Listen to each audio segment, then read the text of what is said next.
Hello and welcome to Big Talk, live from the nation's capital, Abuja. My name is Edigan Michael. A pleasure to have you tonight. Join us here on the show. This is where we talk politics and bring you to speed about the recent developments and happenings around the politics in Nigeria.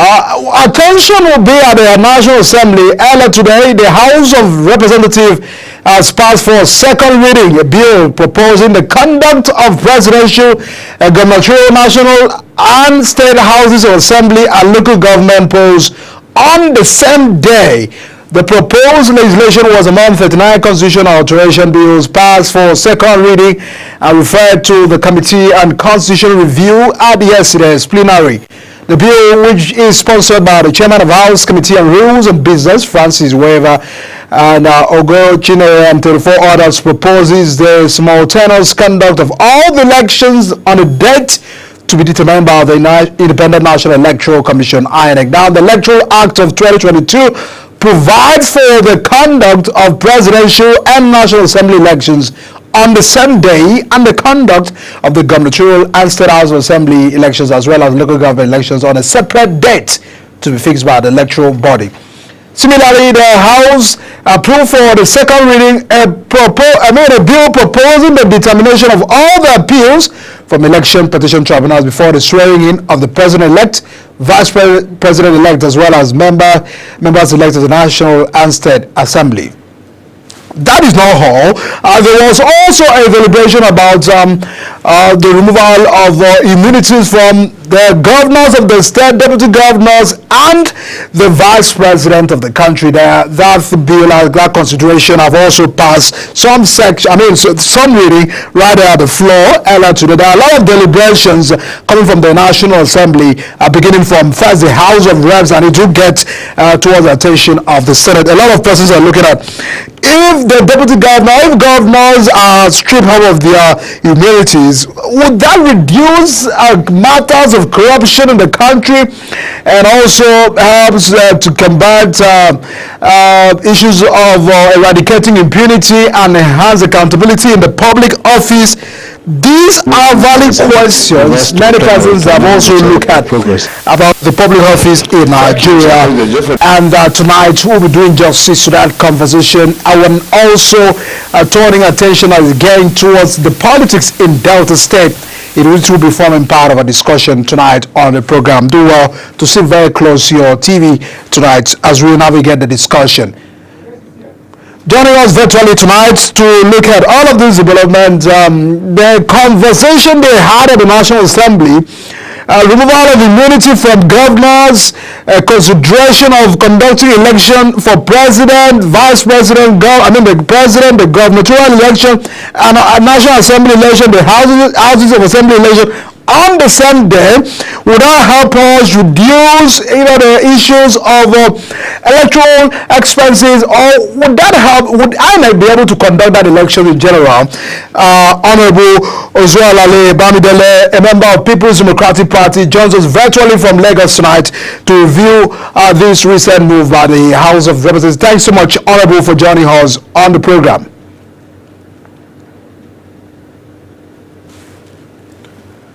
All right, give us an understanding, immunity of governors, immunity for deputy governor, for vice president. If this move is successful, there are some persons that are questioning, how about the president, if they are making moves to remove immunity to eradicate impunity and enhance accountability in public office? What do you make out of all of this move from the National Assembly?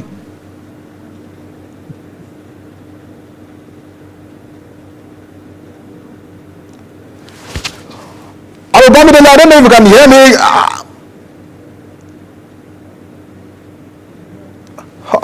All right, because there is a loss of audio connections right there.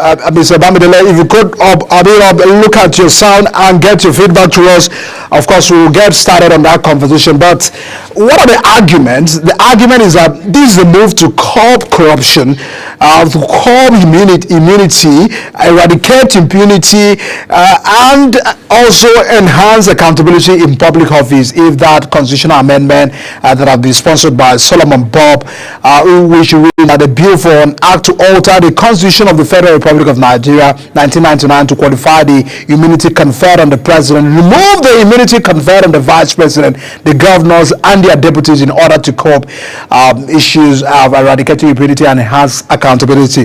Mr. Bamidele, if you can hear me, we can actually get you right now. Give us an understanding what you make out of all of this move by the National Assembly. Good evening, everybody. Welcome to the show. Yeah, the network is somehow breaking, but notwithstanding, I try to understand the questions that says the impunity as a major setback for the progress of this nation. Well, let's start by saying that the impunity has come to be a major problem Nigeria as a nation is having, that has been hindering our country from progressing ever since, most especially since we started the democratic Fourth Republic in Nigeria since 1999. And if you look at the mindset of our people presently today, one of the easiest way to make money in Nigeria is either you are into politics or peradventure into oil sectors, which has not been encouraging the youth, the younger ones, to also venture into their means of livelihood. Everybody is not getting rich simply because they believe once they are in politics, they can quickly make money. And this has really destroyed the background of our nation. And if care is not taken, there is no way we can move forward as a nation. And this has to be taken, or let me say a drastic decision has to be taken by Nigerians as a whole, that we must agree that this impunity must be a thing of the past. If you look at the Western world, the reason why people find it very easy or easier to let go of any political appointment was because they are not going there to get rich, but they have been there to serve the people. But in Africa, especially in Nigeria, the case is the reverse. Once we believe that once we have an opportunity to serve the people, we also see it as an opportunity to make more money. You can imagine a governor who served for 4 years, controlling billions of naira, who has nothing before he even got to power in the first instance, and suddenly become the richest man in Babylon. It's uncalled for, and this must stop if truly we meant that our democracy must thrive, and at the same time we want our nation to grow economically and to be able to create avenue for the younger ones to strive, either in business, educationally, and in all aspects of sectors of our economy, including the healthcare. You can imagine how much has gone into those, especially look at the power. What we are facing as in Nigeria, we don't have lights ever since the creation of Nigeria, and yet there is no hope that this power will be restored at any point in time soon. So we have to fight it together. It's not even about the Senate, it's about the whole Nigerians, that impunity must be a thing of the past. And I want to commend the National Assembly for taking this giant stride. In my own opinion, it's long overdue. But thank God that this idea is coming on board. And everything it takes for them to do it, I support that they just have to do it, so that there could be a better Nigerians for our children tomorrow. But let's take a look at the fights against corruption in the country. And of course, that consideration by the National Assembly is also to enhance accountability by public office holders. Do you feel for about 26 years of practicing democracy, persons have been held accountable for being whatever they did at the public office in terms of expenses, running costs of government, and all of those issues? Because if we have EFCC that Obasanjo founded to check and of course monitor the excesses of public office order on the completion of tenure, what we often see is that those who run to the ruling political parties are always exonerated out of holding them accountable to whatever span of tenure they were held at office. What do we make out of all of that accountability now in governance? Thank you very much. Uh, in my own very candid opinion, I believe we could have as many apparatus in check, especially when it comes to public office holder.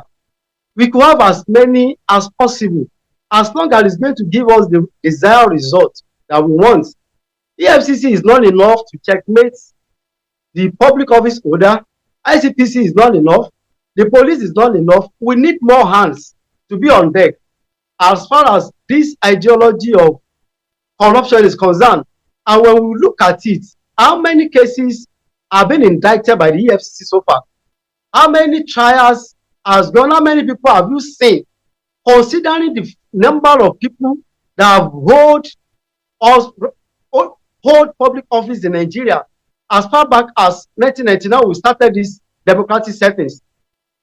If at all we are going to count, we can't count more than 10, if at all. What happens to the remaining people? Are they saints? Are they holy? Does that mean they have not been corrupt? Does that mean they don't have any skeleton in the cupboard? Look at the ex-governor of Kogi State, Yahaya Bello. Of late, the news is all over the places. What has come of him? Do we even have anything about the case again? And so many people like that who have looted public funds to their own best of opportunity. All these things, I think National Assembly should make more apparatus to checkmate lots of people, because Nigeria is bigger than one apparatus, even including the police. We should have more hands in police also to check the criminalities of Nigerians. So I want to believe that even if the National Assembly that we look up to, that give us a policy, but we will run this government. Many of them are like a father figure in the society. The minimum age you can have among them is about 50. So if you have age bracket of 50 representing the nation, I think they have all it takes to think where we are coming from, to know where we are, and to take a decision for where we are going in the future. So I respect their decision. I believe in their age bracket. I believe that they are father. I believe that they have everything it takes to lead us to where we are going. So coming up with that idea, they must have think in the past, think of the moment, think of what will be of tomorrow. But I would advise that they should not exempt themselves from it. They should not make any policy that will not also indict them, thinking that they are the one making beats and they could not be brought to book. Everybody must be inclusive in this matter if truly we want to move. And this is the time for everybody to be sincere to ourselves, that if you love our nation and this country belongs to all of us and we want the best for this country, everybody must rally around to ensure that whatever policy that is coming from National Assembly or whatever quarters, we should rally around it and ensure that it's very effective, and we see the best way we can grow with it so that we can always move. We have more than enough resources in this nation. If you are talking of poverty, it shouldn't be in Nigeria any longer. But look at where we are today. Look at what is happening to us. A lot of Nigerians cannot even afford 3 days square meal at the end of the day. And if at all in this dispensation, if you are talking of development, I think every state must have fixed their roads, must have adequate hospitals that can take care of health sectors. Even our education should be one of the best. In fact, if anybody is seeking any political office holder, especially the governor, they should be asking themselves, what are they going to do in the office again? Because everything has been taken care of. And we must have been in the era of taking care of stomach infrastructure by now. But we are still at setback. We have not even get to anywhere. If we are to rate ourselves, we haven't gone more than 10% as a nation. For how long do we continue in this manner? I think it is high time that we see beyond National Assembly, that we see beyond attacking some people, all in the name of politics, that we see the bigger picture, that this thing is meant for Nigeria and Nigerians as a whole, and not for set of people or political party, but for everybody. That if you can set the pace right, then all of us will benefit from it. I wonder why the Western world reason in the way they do was because they were contented. They make policy that even affect the office occupier at that time. And eventually, you can see the way they do their thing. We love it. we want to emulate it, but we cannot practice it. And why can't we do the same thing? Why do we see politics at all? Or in a nation where somebody is calling himself a politician without a job? Does it make any sense? You don't have a job, you call yourself a politician. What are you doing?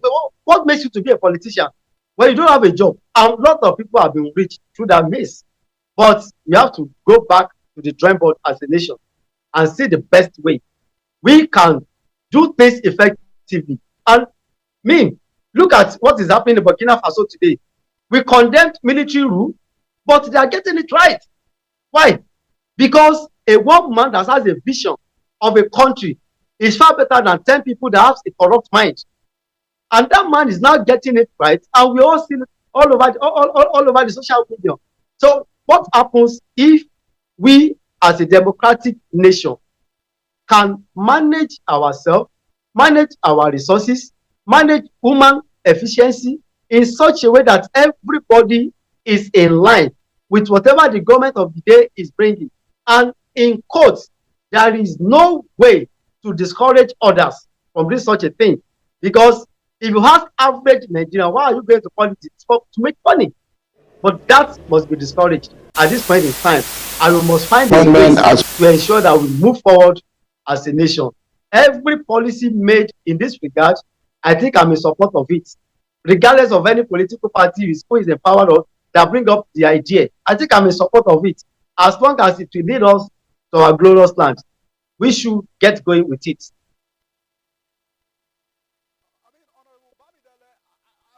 You hold a very strong view towards the current state of the nation. The hardship in the country has continued to draw a lot of attention. But let me take you also to the move by the House of Representatives again, a bill proposing the conduct of presidential, gubernatorial, National Assembly and state houses of assembly and local government polls on the same day. They are making this move. Do you feel that because the problems that we are still having is that many persons are not still satisfied about the elections or the multiple elections that we've been having in the country, and in a way, would this reduce expenses or curtail the electoral issues that we've been having? And do you also feel that INEC has the capacity to conduct all of this election on the same day?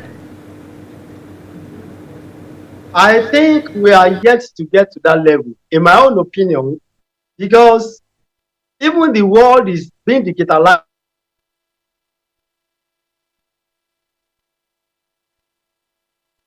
Of course, that was Honorable Bamidele, is a member of People's Democratic Party, still sharing his thoughts and concern over all of the recent happenings within the House of Representatives. Honorable Bamidele, if you are still with us, we are looking at the proposed legislation considering conducting election, the presidential election, the gubernatorial election, National Assembly election on the same day. And this speaks on the capacity of our institution, Independent National Electoral Commission. How far can that work in Nigeria?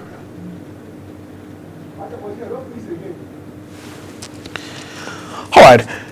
A lot to be worried about the proposed legislation because among the 39 constitutional alteration bills for second reading that was referred to the Committee on Constitutional Review, that move by the House of Representatives to review the Constitution, not just that, and the National Assembly.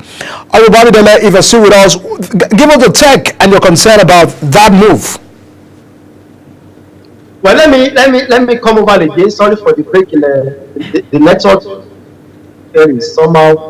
But I want to say that if you are to be conducting all elections on the same day, I want to say that Nigeria is yet to get to that level.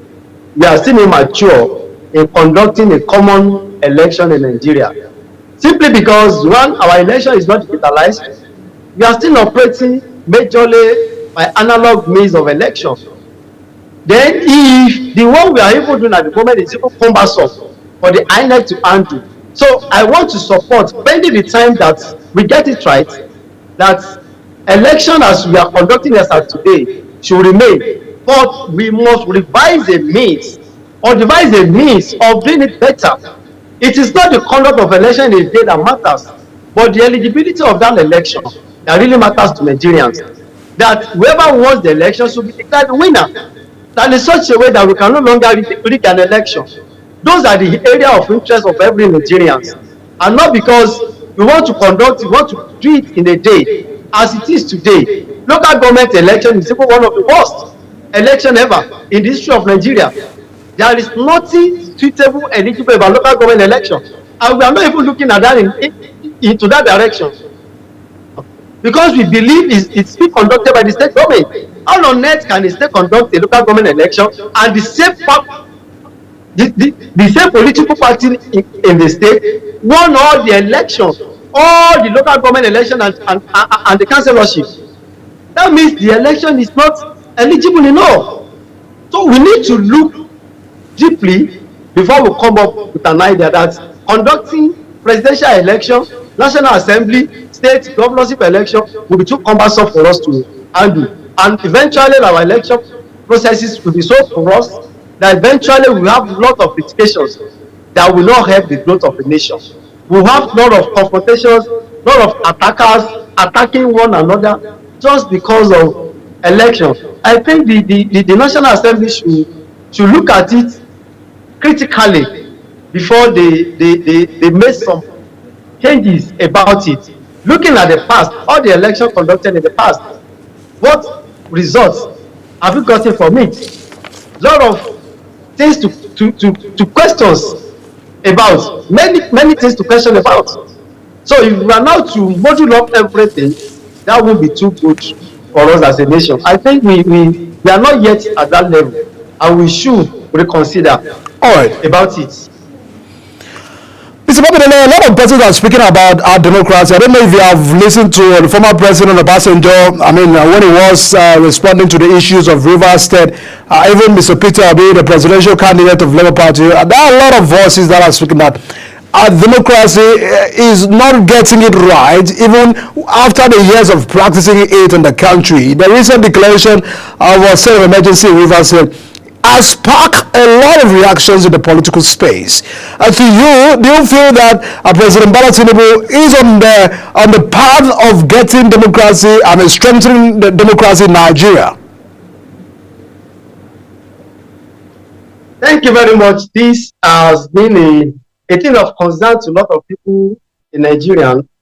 But I want us to take our mind away from the fact that whether I'm a politician or I'm into this party A or party B, and look at the matter in a very straightforward format. I could remember in Obasanjo regime about he declared state of emergency in 4 states before the expiration between 1999 and 2007. And I could remember about 3 states is from the south, where he came from, and 1 other state is from the north central, Plateau. Now, he has a very good reasons for taking that decision as at that time. In Plateau as at that time, there were religious crises that could not be managed for like 2-3 years. Many people were complaining that the president could not talk, and by the time the president has to take a decision, he has to remove the governor, put in an administrator, and ensure that there is a peace, and you bring the executive governor back, which I think is a very wise decision to take as at that time. When you look under Jonathan, he imposed about 3 states under his administration, declaring state of emergency in a different style. And those states were mainly in the north, where you have Yobe, you have Adamawa, and you have 1 other state as at that time. But in the case of this present administration, I want to suggest, I want to believe that people that are talking now that the president has not taken a right decision, I want to believe they are talking from opposition party. I want to believe that these are the hatred of the president. But in my own opinion, he gave us a basic reasons why this decision must be taken. It doesn't just go into that matter just like that. How on earth can an executive governor of a state be operating a state with just 3 or 4 assembly members, and nobody could see that the governor was wrong as at that time? And the same governor could find it easy to destroy or to demolish House of Assembly building, and nobody could say anything as at that time. So when the president now took a decision that enough is enough, you have to get this thing right, That was where a lot of people now believe that Tinubu was wrong or right. I don't want to succumb or to subscribe to that. I want to believe that the president has taken the right decision as touching Rivers State in order to ensure, one, there is peace in Rivers State. Rivers State is one of the economic hub of the nation. Nothing must happen to that Rivers State. And we should understand that. And we must understand the fact that the president has taken a decision to preserve even the governor himself by not doing what is right over the years. But this time of suspension, he could checkmate himself, go back, relax, and come up with a new ideas how the state should be managed. And don't let us forget that Fubara has been one of the governors that seems like a youth, that even the youth look up to. That Nigeria is now inculcating both youth and the elder to manage the governance. But if such a person is behaving this way, then we have to have a rethink at the same time. That can young ones manage the affairs of the state? That's another question we should look at. That means the elders have been doing it right, and we are complaining that they are of age. They don't allow the youth to come into power. Now we have somebody like Fubara to manage Rivers State, and look at the crisis is now being faced. And the same crisis he cannot even handle on his own. Despite the fact that the president has mediated between them, Supreme Court has also given the verdict, they could not even do any one of those things. Then I am in support of what the president has done in order to manage the affairs of Rivers State. As at the moment, once I know the administration, one of his tasks is to rebuild the National Assembly. And by the time he finishes that one, then when the executive governor is coming in as an executive governor, as a democratic governor who understands why he comes to power and what he has to do. And I think with this time now, he has been given an opportunity to reassess himself, whether he's even qualified for that office. So that if truly he qualified for that office, he will take a right decision. Governance will not be taken personal. Nothing is so personal about governance. Governance is about the people, and your focus will be for the people. And you must do everything in the interest of the people, not in your own personal interest. So I personally am in support of decision taken by the president, because if it has gone beyond the moment, nobody could tell what will happen next. And the question will still be, is there a president in that nation? Because it is the duty of the president to oversee all the 32 states and to ensure that nothing happens in each of the states, because the state make up the nation. So each state is as important as every other state in Nigeria, of which Rivers State is one of it. So as Fubara is watching Rivers State, the president also is watching over the state, same state. As concern is watching every other state. So the president has the right, and as long as he's still within the jurisdiction of the Constitution, I think he has every right to do what he has done. And I personally am in support of it. All right. Mr. Babadele, you've spoken a lot. Now, those that are really bothered about, the 2 years of President Bola Ahmed Tinubu, and I would love to get your take before I'll let you go. Do you feel that is getting it right in terms of the economic reforms his administration has introduced in the country 2 years after the reform? Some Nigerians are still saying things are hard and a lot of things are not improving. And I want to know from your own end if this is just what we need to take for things to get corrected in the country compared to the government we had in from PDP for good 16 years, and now that APC are still ruling the country now. Thank you very much.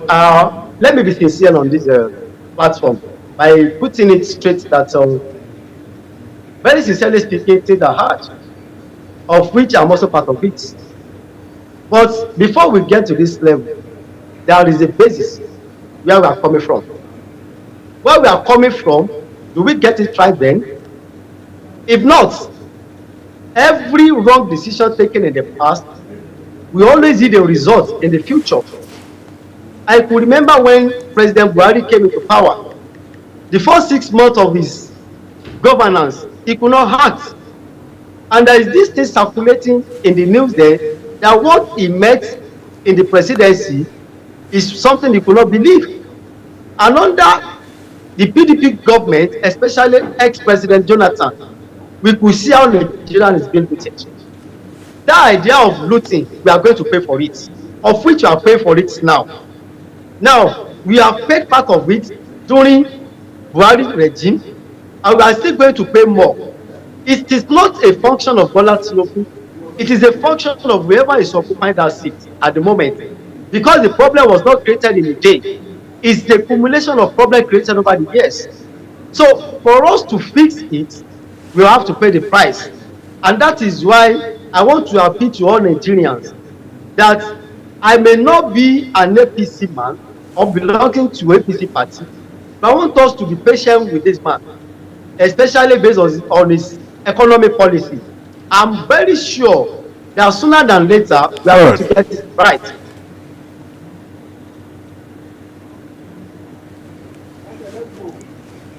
Is bringing to the house that we say is wrong. Because of time, Honorable Bamidele Felix, a member of People's Democratic Party, Chairman, Relevance Integrated Construction Company Limited. Thanks so much for your time tonight and joining us on the program Big Talk. We do appreciate your time this evening. All right. Thank you very much. Good evening. All right. And I will be turning attention to the Delta State politics as the dynamics of policy in Delta State is assuming a rare coloration. The recent revelation by the former Deputy Senate President and candidate of the All Progressive Congress for Delta State in the 2023 elections, Senator Ovie Ogege, that 10 members of the People's Democratic Party in the State House of Assembly are on their way to the APC spark a lot of concern. But recall that since the return of democracy 27 years ago, the PDP has been dominating the Delta State political landscape. But analysts predict that long reign may come to an end in 2027. After this break, I'll be joined by a member of All Progressive Congress from Delta State to review all of these political developments in that state. Do stay with us on the show. I'll be right back.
Hello and welcome back. You're still watching the Big Talk live from the nation's capital, Abuja. The recent move, of course, the biggest catch from APC in the Delta State is Senator Ned Nwoko, representing Delta North Central District in the National Assembly. Watchers of the Delta State politics has considered that as an implication for the Senator Nwoko's defection, and of course, looking at all of the political dramas maybe coming forward ahead of the 2027 politics in Delta State. And joining us now is an entrepreneur and a politician, Dr. Prince Onapwe. Thanks so much for joining us on the show. The last time you were here, you were encouraging Nigerians to be hopeful that things will get better. So we do hope that this government are actually getting it right. But that is not the matter tonight. The issues of Delta State.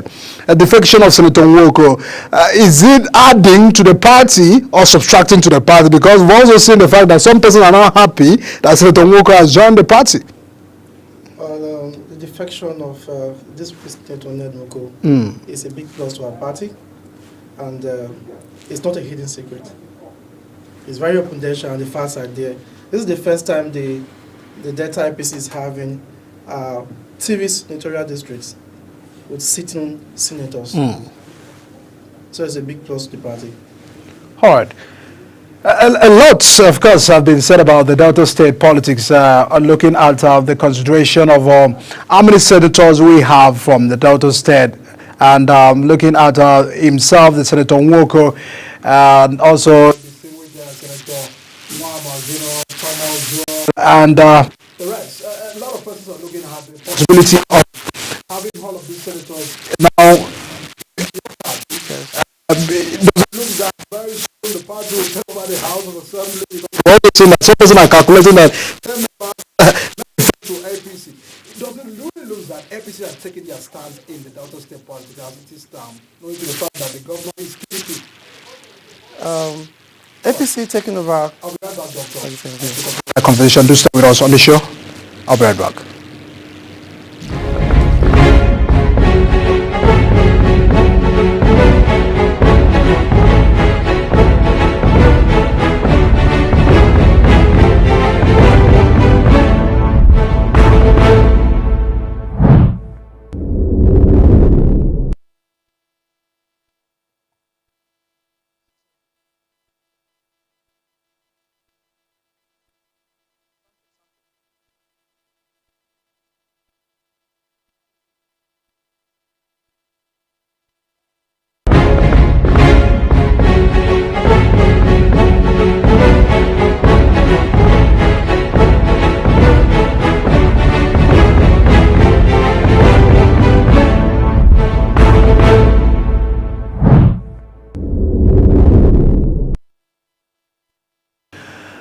There, of course, Delta State politics and ahead of the 2027. Doctor, a lot of concern. Persons feel that sooner or later, some members of the PDP will be joining APC. Is that the case and the true representation? I want to correct that impression. It's not some members might join or will join. They're already joining their numbers. They are joining. Thousands of them have joined the APC.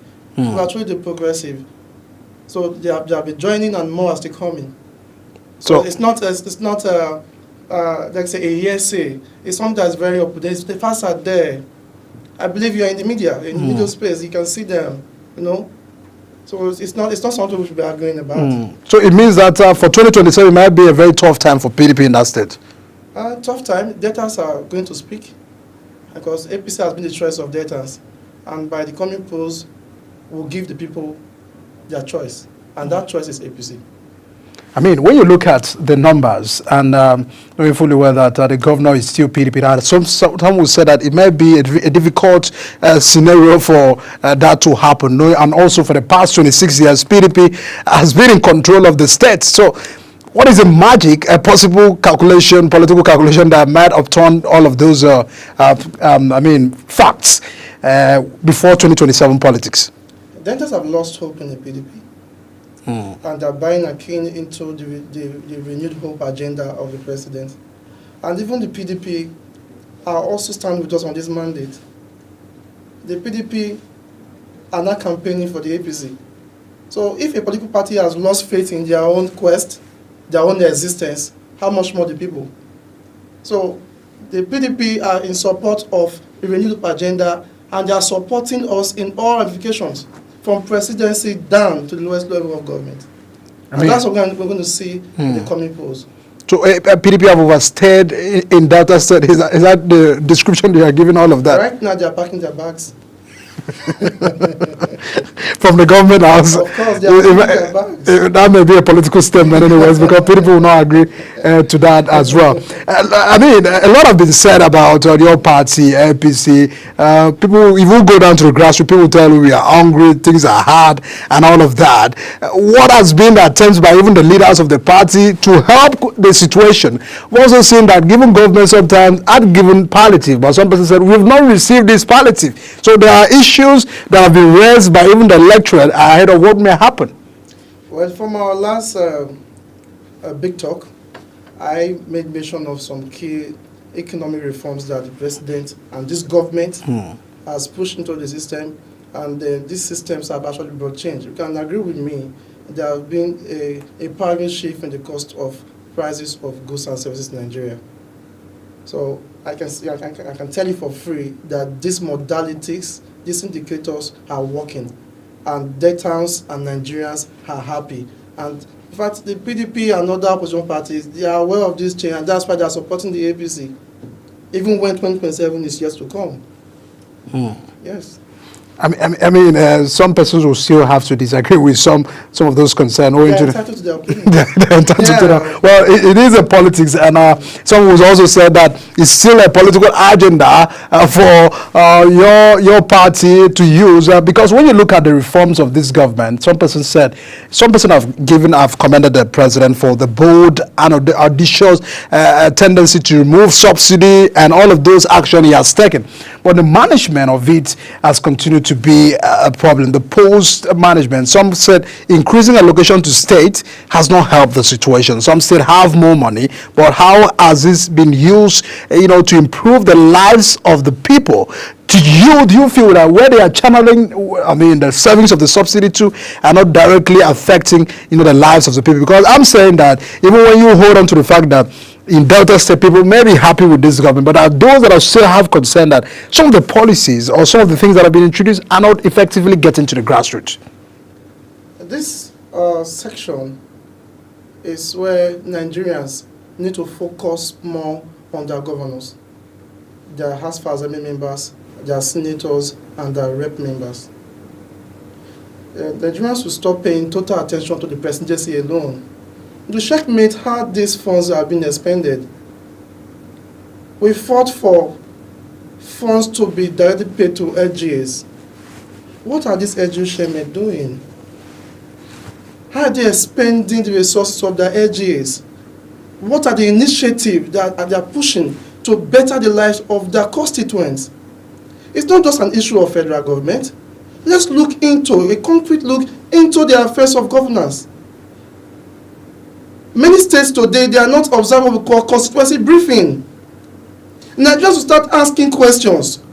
How are our House of Assembly members representing us? How do they run the affairs of the constituency? Our House of Rep members, our senators, our local government chairmen, our commissioners, our EAs to the governors, the SSAs and the SAs. This is a critical thing that we have to look into, so that we can get the dividend of democracy. Nigerians should be asking questions.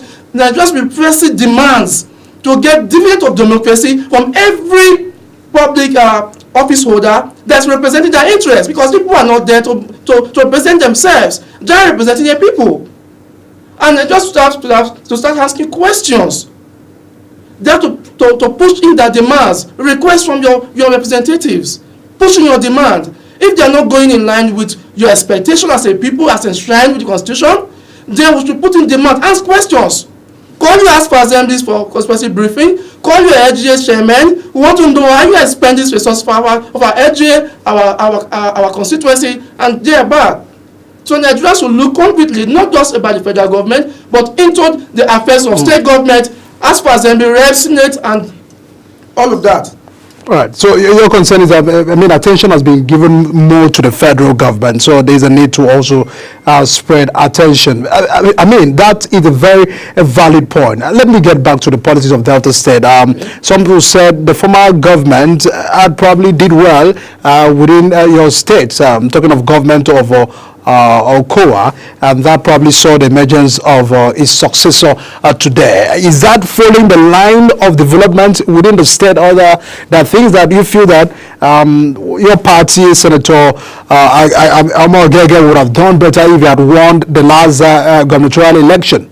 The facts are there that this Senator Omar Ogege would have done better. The facts are there. When he was DSP, he was able to bring notable development and presence of government to our state. He didn't just do that in the senatorial district. He went further to other senatorial districts like Delta North. Look at Kwale. Look at the institution that he has been able to influence in that constituency or senatorial district. So, my opinion, and the opinion of majority of Deltans, is that the former Deputy Senate President of Omar Ogege would have been able to do better than what we are seeing today.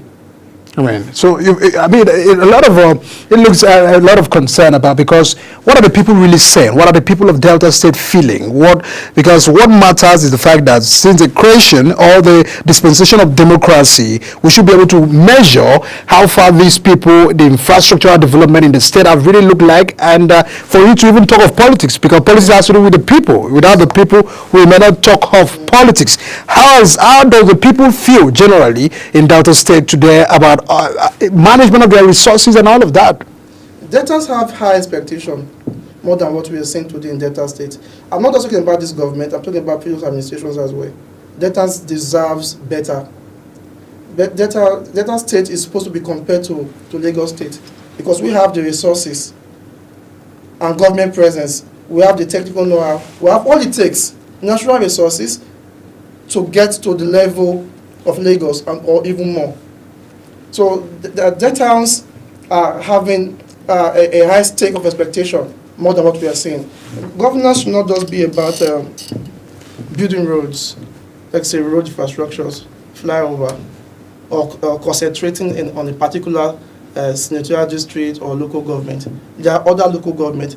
A purposive and focused administration should be able to touch each local government, senatorial district, with meaningful development. And personally, in my opinion, I don't judge a performing governor based on road or flyover. Let's appreciate the governor for bringing such infrastructure development to the state, quite applaudable. But I don't judge a performing government with provision of roads, because it is our right. It's the right of the people to have good roads, to have power supply, to have water and that. What we are looking at is something extraordinary. You are bringing an initiative that is outside the box. Nigerians are not expecting, Deltans are not expecting. You are bringing something that is captivating, making the people extraordinarily happy. Industrialization, as in issues of technical know-how, technicalities. So these are things I personally use to rate a performing government and not doing road. I mean, the unemployment is still high on Delta State. People are looking at that statistics of unemployment. How engaging is this government towards the young people within the state? Deltas are tired of driving keke. Are you seeing how beautiful I'm dressing? Don't you like the way you are dressing? Deltas, if you go to Delta State, it's very difficult for you to see people who engage in white-collar jobs and all of that. Deltans want something better. We're tired of driving keke. And I believe I'm speaking for the bereaved masses. We want to stop driving keke and then being agents. So that has been the sort of empowerment to young people. That's not empowerment. I don't call that empowerment. A political, what many have been used to. I'm not being partisan here about PDP or APC empowerment. I saw a rep member was sharing tires in Kogi State. That's absurd. The people should have rejected that. So that's not an empowerment. Let's talk about more. What to you is the definition of empowerment?